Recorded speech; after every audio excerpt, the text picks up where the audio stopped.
A paz a todos, vosso amado irmão em Cristo Fábio Barros, mais conhecido como AF Barros.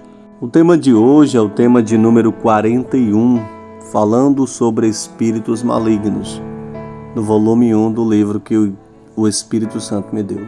Vamos começar com uma citação de 2 Coríntios, capítulo de número 10, versículo de número 4 e verso 5. No primeiro século, os apóstolos lutavam contra espíritos malignos, e isso é até citado em Efésios capítulo de número 6, versículo de número 12. Devemos entender que existem espíritos malignos no ar, que podem impedir que você alcance as bênçãos ou até mesmo lhe impedir de chegar a um determinado lugar ou se deslocar de um lugar para o outro. Em Efésios capítulo de número 2, versículo de número 2, nós temos aqui a citação sobre potestades do ar. Devemos considerar as coisas espirituais que acontecem e muitos não sabem disso. As pessoas precisam saber que dentro de nós existe uma batalha espiritual constante que está sendo travada todos os dias. Uma batalha entre o bem e o mal. Quando lemos Tiago capítulo de número 4, versículo de número 1, nós entendemos isso. Vemos que existe dentro de nós algo que diz faça isso, mas outro algo que diz faça aquilo ou não faça aquilo. Sabe o que significa? E esta palavra revela tudo o que precisamos saber, desde o simples até o mais profundo. Todos os dias algo pede e algo impede dentro de você. Isso é uma batalha travada entre o bem e o mal. Isso acontece dentro de nós. A luta dos espíritos.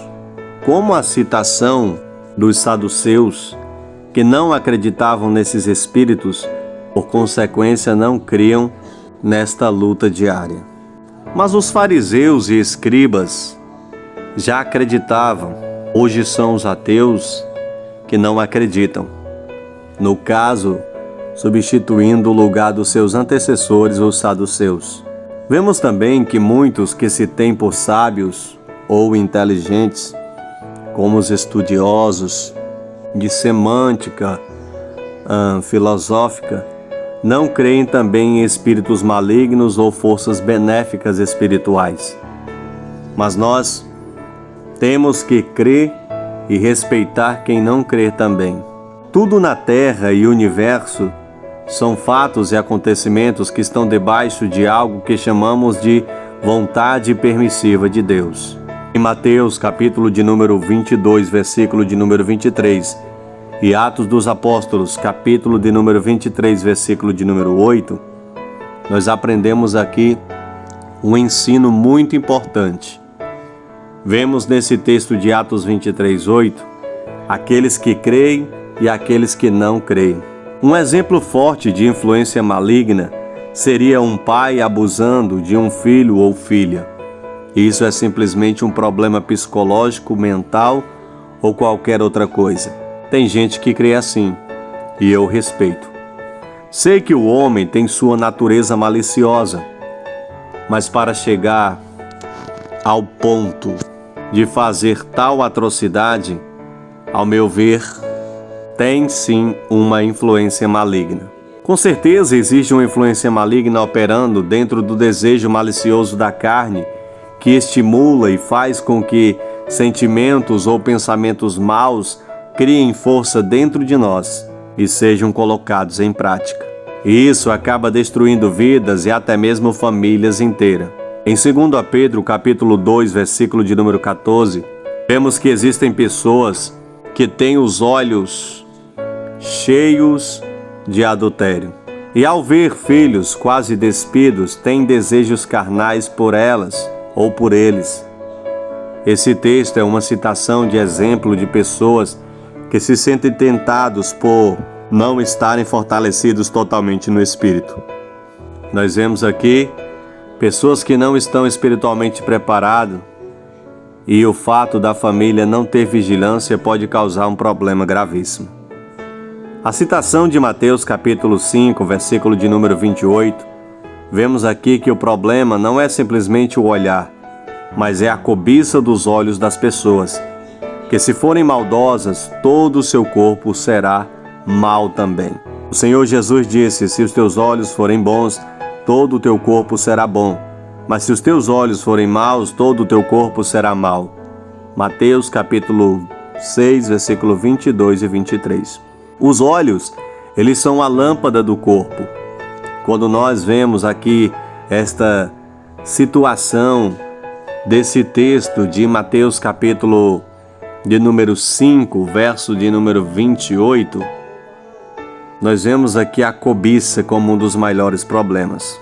Então, o que deve ser colocado em questão? No olhar e desejar. Já acontece o adultério e automaticamente os espíritos malignos podem induzir a pessoa a fazer o que você não faria normalmente. Isso não é questão de transferência de responsabilidade como aconteceu no Éden. Isso é uma coisa que você, pelas suas poucas forças ou momento de fraqueza, pode acabar cedendo ao desejo desses espíritos malignos e fazer algo errado que não agrada a Deus ou que prejudicaria você ou outra pessoa para sempre. Em Lucas, capítulo de número 8, verso de número 1 ao verso 12, nós vemos a citação em que um demônio foi expulso e o demônio deixaram as pessoas e as pessoas deixavam as práticas erradas. Porque esses demônios que foram expulsos de mulheres eram demônios que dominavam a vida delas. Então elas passaram a seguir ao Senhor Jesus Cristo. Ele expulsou esses demônios e em 1 Coríntios capítulo 5, verso 1, nós vemos que isso já existia há muito tempo. Já tinha isso no passado. É citado um tipo de pecado que não é um pecado simples, mas é algo de nível muito complicado de se lidar. Quando vemos 1 Coríntios capítulo 5, do verso 11 até o verso 12, nós entendemos que por causa dos espíritos malignos é que acontecem a maioria, ou se não por muitas vezes quase todas as coisas ruins. Em 2 Timóteo capítulo 3, versículo 13, nós veremos que a situação acaba por piorar, como é falado esta citação, que homens maus já estão tão dominados pela maldade que eles vão de mal a pior. E ao ler Efésios capítulo 2, versículo de número 2, nós vemos que eles, os espíritos malignos, no passado, nos dominavam quando vivíamos em deleites da carne. E para resumir este estudo, vamos ler 2 Coríntios capítulo 11, do verso 3 ao verso 4, onde nós podemos aprender que existem outros espíritos, mas o espírito que o mundo não pode receber é o espírito da verdade. Esse espírito que as pessoas que vivem na abundância de pecados não podem receber. O Espírito Santo de Deus, ele só pode ser entregue ou derramado sobre as pessoas que servem a Deus em espírito e em verdade. Daniel capítulo 12, do verso 19 até do verso 9, até o verso de número 10, nos ensina que muitas pessoas não conseguem entender esse mistério. Elas não entendem porque estão sob o poder das trevas. E é por isso que não compreendem. Às vezes, essas mesmas pessoas fazem coisas tão terríveis que nem elas mesmas seriam capazes de fazer estando sobre o seu estado de total lucidez e consciência. Mas pelo domínio dos espíritos malignos, eles acabam fazendo coisas que não teriam coragem de fazer em sua lucidez e consciência comum. E é por isso que devemos nos encher do Espírito Santo de Deus, o Espírito a qual o mundo não pode receber. Deus te abençoe.